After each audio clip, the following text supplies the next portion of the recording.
আজকে হচ্ছে কি বারে সোমবার আর আমি আর আমার ভাই বাড়িতে আছি, তাই আজকে আমরা দুজনে মিলে করব মাংস রান্না। তো চলো কিভাবে আমরা দুজনে মিলে রান্না করি সেটাই তোমাদের দেখা। দেখো টমেটো কেটে নিয়েছি, পেঁয়াজ কেটে নিয়েছি, ভাই আদা রসুন বেটে দিয়েছে, আলু কেটে নিয়েছি, মাংসগুলো জল ঝরাতে দিয়েছিলাম ভালো করে ধুয়ে। লেগ পিস খেতে পছন্দ করে বলে দোকান থেকে আজকে মানে অনেক সময় থাকে না, তো আজকে ছিল তাই এনেছি। তো চলো এবার মাখাবো মাংস। তো মাংসগুলো ভালো করে মাখাবো, তাই গামলাতে সব নিয়ে নিচ্ছি। তো প্রথমে আমি এখানে পেঁয়াজ কুচিগুলো দিয়ে দিলাম, তো তারপর এখানে টমেটো কুচিগুলো দিয়ে দিলাম, এখানে দিয়ে দিলাম আদা রসুন বাটা, এখানে দিয়ে দিলাম লঙ্কার গুঁড়ো পরিমাণ মতো, এখানে দিলাম হলুদ গুঁড়ো, এখানে দিলাম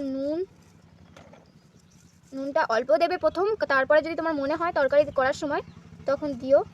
এখানে দিলাম কাঁচা সর্ষের তেল অল্প মতো।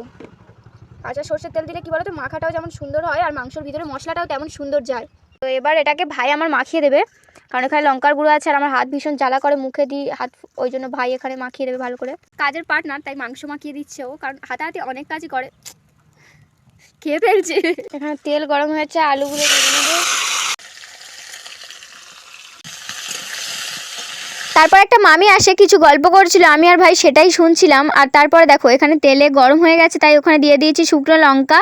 আর মাংসটা ভালো করে ম্যারিনেট করবো, তাই মাংসটাও দিয়ে দিয়েছি। আর এবারে নাড়তে নাড়তে আমার হাত পুরো ব্যথা হয়ে যায় একদম। আমার রান্না করতে কোনো সমস্যা হয় না, আমার রান্না করতে ভীষণ ভালো লাগে, কিন্তু বিশ্বাস করো মাংস কষার সময় আমার এত হাত ব্যথা করে, আমার এটাই একটা প্রবলেম। দেখো আমার রান্না হতে না হতেই বাবু চললো এবার ঘুড়ি ওড়াতে। তো যা, রান্না কমপ্লিট। এই যে টেস্টার, ও টেস্ট করবে রান্না, এরকম করবে মানে তোমার ঝাল নুন যাই হোক ওইরকম, ওর কোনো রিয়াকশন নেই।